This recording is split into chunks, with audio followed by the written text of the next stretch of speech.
Hello friends, नमस्कार मित्रों। अपनी आयुर्वेद क्लासेज में आपका स्वागत है।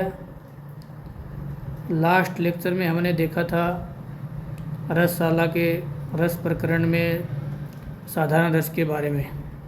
तो साधारण रस में फर्स्ट पे हमने जाना था कंपीलक साधारण रस के बारे में, और आज हम साधारण रस में जो नेक्स्ट है सेकंड नंबर पे, उसको बोलते हैं गौरी पाषाण साधारण रस, उसके बारे में जानेंगे।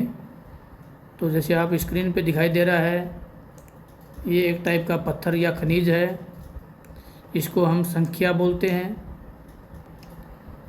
और वाइट आर्सेनिक के नाम से इसको जाना जाता है।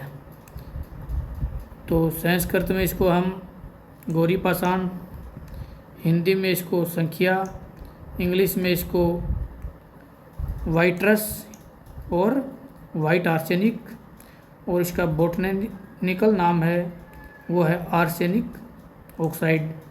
जो केमिकल फॉर्मूला है वो है AS2O3, आर्सेनिक नियस ऑक्साइड।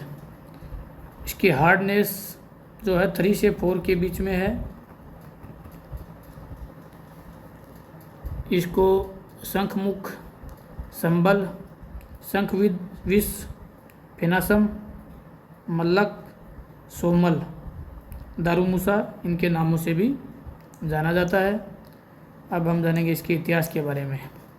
तो संख्या का जो इतिहास है, गौरी पाषाण का इतिहास है, ये इसका उल्लेख सर्वप्रथम सुश्रुत संहिता में कल्प स्थान के अध्याय फर्स्ट में फेनासम हरितालम च द्वे धातु विषय मिलता है।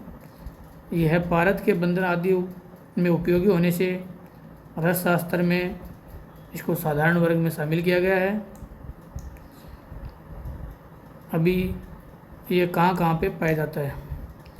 चीन, यूरोप में, भारत में हजारीबाग झारखंड में, चित्राल कश्मीर में, दार्जिलिंग बंगाल में, और उत्तर प्रदेश के अल्मोड़ा जिला एवं लाहौर आदि खनिजों के साथ। और ये क्या है कि ये कंपीलक खनिजों के साथ मिलता है। कृत्रिम आर्सेनोपाइराइट कारखानों की चिमनी से प्राप्त होता है। एक होता है नेचुरल और एक होता है कृत्रिम। तो कृत्रिम पाया जाता है ये जो कारखाने हैं आर्सेनोपाइराइट के, उनकी चिमनी से ये कृत्रिम रूप से मिलता है। अब से जानेंगे हम संख्या के भेद। तो संख्या रस रत्न समुच्चय के अनुसार इसके 3 भेद होते हैं। आयुर्वेद प्रकाश में 2 भेद बताए हैं, योग रत्नाकार में 2 भेद, रस त्रिंगनी में भी 2 भेद बताए हैं, और रस त्रिंगनी टीका में 3 भेद। तो हम रस रत्न समुच्चय के आधार पर इसमें पहले देखते हैं। सबसे फर्स्ट को बोलते हैं स्फटिकाभ। तो ये क्या होता है कि ये श्वेत वर्ण का होता है, स्फटिक सदृश चमकीला होता है ये। और जो शंखाभ सेकंड नंबर है, ये मीडियम, ये पिताब श्वेत वर्ण का होता है और शंख के सदृश दिखता है। थर्ड नंबर पे हरिद्राभ, और ये होता है पीत वर्ण का, ये हरिद्रा के सदृश दिखाई देता है। आयुर्वेद प्रकाश में श्वेत और पीत 2 टाइप के बताए हैं, और इनमें दोनों ही संख्या विष तुल्य और रस क्रम में उत्तम होते हैं। योग रत्नाकार में भी सेम श्वेत और रक्त होता है, ये भी दोनों विष क्रम और रस कार्य में पूज्य होते हैं। रस त्रिंगनी में श्वेत है वो कृत्रिम रूप से मिलता है, और रक्त जो खनिज के रूप में मिलता है। तो ये हैं इसके भेद। अभी है कि संख्या या गौरी पाषाण, एक तो चिकित्सा के अर्थ में इसका बहुत ही यूज है औषधि बनाने में। दूसरा, शत्रुओं को विष से मारने के लिए ये काम में लिया जाता है। आधुनिक चिकित्सा में भी इसका यूज है। कांच और रंग बनाने हेतु इसका यूज किया जाता है, और जो कीटनाशक या मक्खी मारने के लिए भी इसकी दवा बनाई जाती है।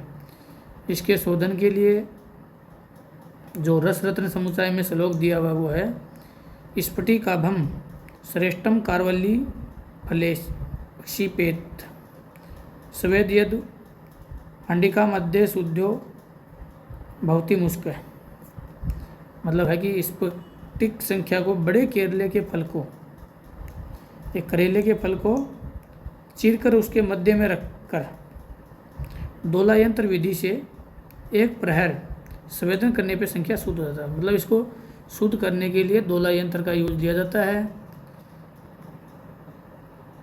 और मारण विधि में इसमें दिया हुआ जो भस्म बनाने के लिए वो है कि शुद्ध कोमल 10 ग्राम की मात्रा में लेकर लाजवंती के कलक के बीच में रखकर सराव संपुट करें। तो ये इसमें सराव संपुट के द्वारा इसको भस्म बनाई जाती है। शुद्ध सोमल है उसको 10 ग्राम की मात्रा में लेकर और लाजवंती का कलक के बीच में रखकर सराव संपुट करते हैं। अभी क्या होता है, सूखने पर 1 किलो उपलों की अग्नि से इसको पाक करते हैं। 7 बार ये फूट देने पे सोमल की जो भस्म बन जाती है। तो सोमल किसको बोलते हैं, संख्या को ही सोमल बोलते हैं, जो पर्याय में हमने जाना था। और यह बहुत ही कामोदीपक होती है। संख्या के गुण हैं, ये गुण में स्निग्ध, रस बंद कर, विष के समान एवं रस वीर्य कर होता है। रस तरंगिनी के अनुसार संख्या है ये भी त्रिदोष, स्निग्ध, रस बंद कर, कफवात रोग नाशक, बिच्छू आदि विषनाशक, एक मास प्रयोग करने पर दारुण श्वास रोग, विविध कुष्ठों को निसंदेह दूर करता है। तो ये बहुत ही उपयोगी खनिज है।